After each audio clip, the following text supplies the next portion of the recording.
Last week I was doing some research on sustainably and ethically made underwear, as one does. And I asked for recommendations for brands on my Instagram, mentioning that nowadays I do not buy clothes. It's been a year since I bought new clothes, except for underwear, since can't really secondhand underwear. And some people were really interested about my whole journey and how I got to the point where I decided not to buy clothes anymore. So yeah, let's talk about shopping. Get in, loser, we're going shopping. There are many reasons why I decided to stop buying new clothes.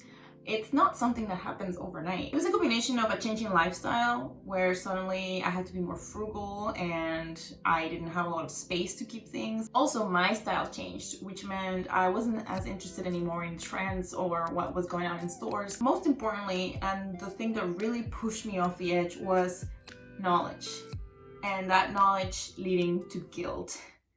Suddenly, shopping wasn't as enjoyable anymore. And that's when I realized, like, maybe there's another way. Maybe I don't have to feel bad. The culture of shopping and our relationship with clothes has changed dramatically over the past century or so.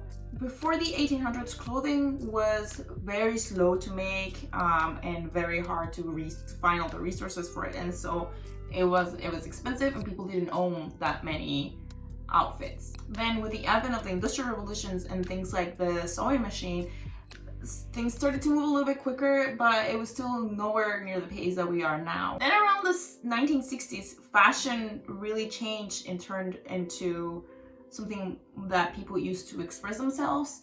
But still, clothes weren't made quite as fast, although people were buying them more than they used to decades before. It wasn't until the 90s, late 90s, that things really took off.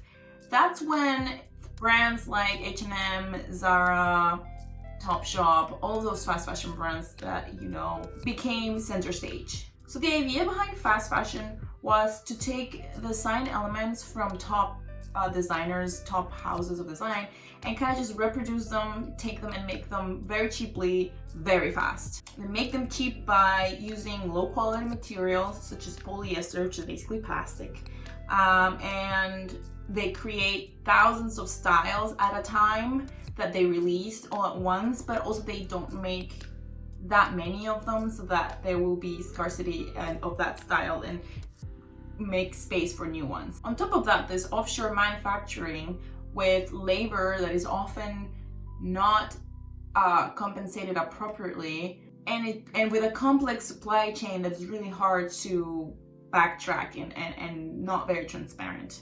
That's how fast fashion really got going. So I didn't know all this, and I feel like more people know about it now. People have become more vocal about it. And the more I learned about it, the more that guilt grew. I think the last nail of the coffin on the whole shopping experience for me was Amazon. You have no idea how dependent I used to be on Amazon. Amazon just became something almost daily for me, where I just bought basically everything and anything I could think of there, and just wouldn't give it a second thought. It was just so convenient that even when I started hearing about, you know, practices that they had and things that were going on, I kind of tried to ignore it. So eventually I decided, hey, like, why am I feeling so guilty every time I buy clothes? Maybe I should just not buy clothes. So in late 2019, I decided I'm gonna go at least a year, not gonna buy anything new, just, you know, thrift and alter things. And then the pandemic hit. So that became really easy not to buy things, even online. I just had no use for them. Also, terrible things were happening in the world. The last thing in my mind was shopping. And then the Amazon news grew worse and worse and worse. And it got to a point where I was like, I just can't do this anymore. How can I say I'm not gonna buy any clothes and then continue to shop on Amazon on the other hand? So I canceled my subscription to Amazon, and I canceled my credit card to Amazon, and just cut it off my life completely. It's been over a year since I decided to stop buying new clothes, and about a year since I canceled my Amazon account. A lot of things have changed since then. The first one is that I realized that most of the things that I would buy online or on Amazon, I really didn't need. So my shopping went way down. From my experience, it's something that anyone who wants to try it can try it.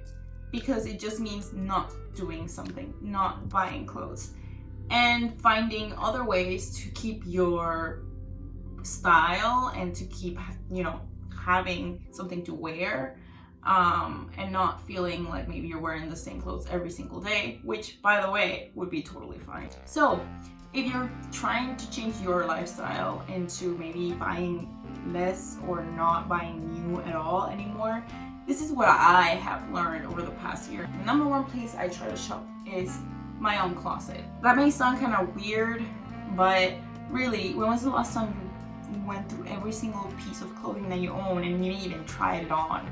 When you finally face your closet and realize how many things you actually own, it can be a little bit shocking, I gotta say. I try to go through my entire closet at least twice a year, and try to switch things around so I remember what I have and what I haven't worn. So that's step one, really trying to find what you have, because we have a lot.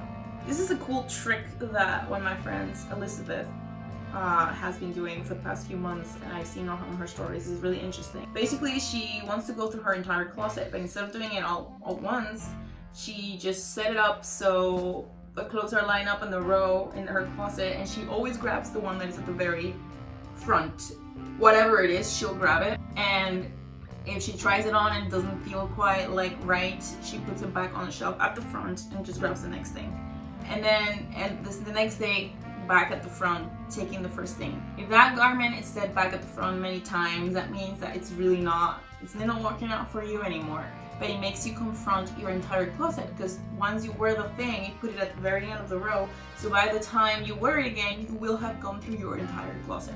And so I think facing your closet and trying on everything you have, or being aware of everything you have, is one really first good step before actually shopping. The next place to shop is somebody else's closet. Growing up, wearing hand-me-downs was super normal, especially as a kid, where, you know, you're growing really fast and you actually need bigger clothes. With my cousins, my sister, my mom, we all always exchanged clothes, borrowed or literally just swapped. And now I try to do that with my friends too. You know, it starts with, hey, I have these clothes that I'm not really wearing anymore. Anyone else would want to try them on. Anyone else wants them. And that way they keep on rotation. They're still being worn by somebody, and they're just not sitting in my closet.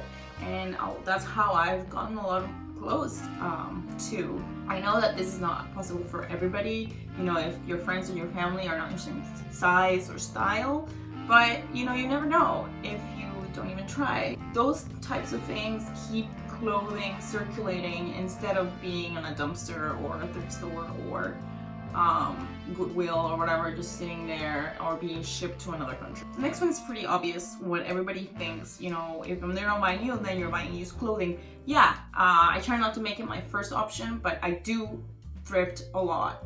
Thrifting wasn't really a thing for me when I was growing up. I didn't grow up in the US. We didn't really have thrift stores. But ever since I discovered them, I love them, and I always try to go them first. And there are so many where I live. But you know, when I go to a thrift store, I try to go always with both an open mind, but something very clear that I want. So that if I find something that I know I would really, really like to have in my closet, I'm open-minded to maybe considering buying it.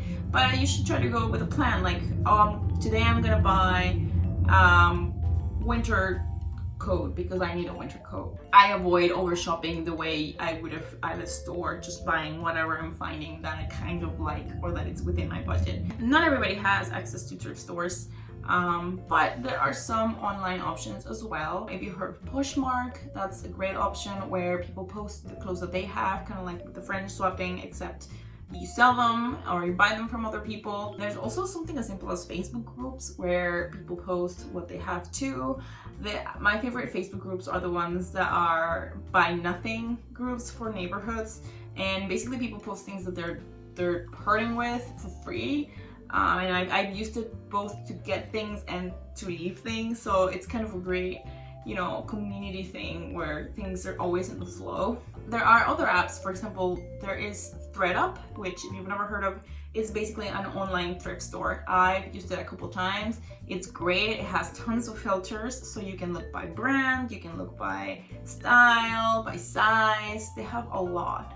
So yeah, like if you don't have a thrift store in your neighborhood, maybe you have a Facebook group, maybe you can use ThredUp, maybe you can use Poshmark, but there are always options for finding thrift stores or finding thrift clothing. Thrifting has become much more popular, so prices are not as low as it used to be, but it depends a lot on where you go, what you're shopping for, and just it's kind of a longer shopping process, which I think it's good because it makes you kind of think more of what it is that you're getting. And of course, the final option for me is to make my own clothes. Obviously, this is a very privileged option because you must have the time, the money, the materials, and the knowledge on how to do this. If you're a knitter or a crocheter or you sew, you probably know what it's like to wear your own clothes and how satisfying it can be. And suddenly you care more about them and they just become special. And you don't build a closet as quickly by making your clothes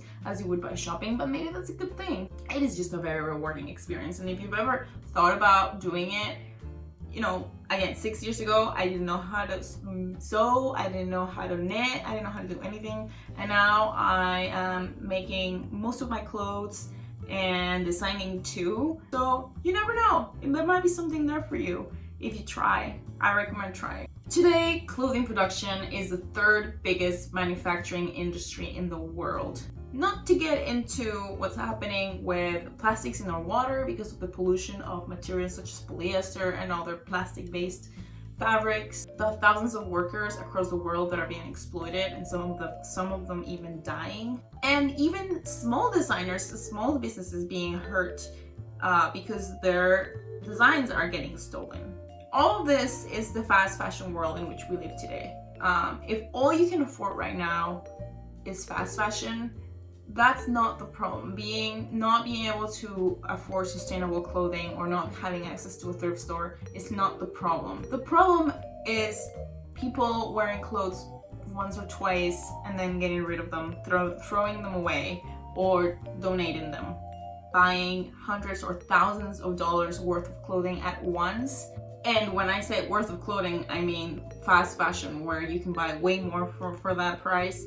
And then just to be able to show off how much you bought or to be able to have different outfits every single day. That way of thinking is what's feeding this industry. It's what's feeding all the problems that are causing socially, economically, and basically to the world. If the knowledge and the guilt of all of this is nagging you the way it nagged me, you're not alone. Stopping for a second to think about it and remembering that sometimes it's as easy as not buying anything. And that's something that we can all do. Thank you for watching. I will be making more videos that are about making stuff. If you want to see more about how I make my vintage clothes or new knitting designs, don't forget to subscribe and see you later.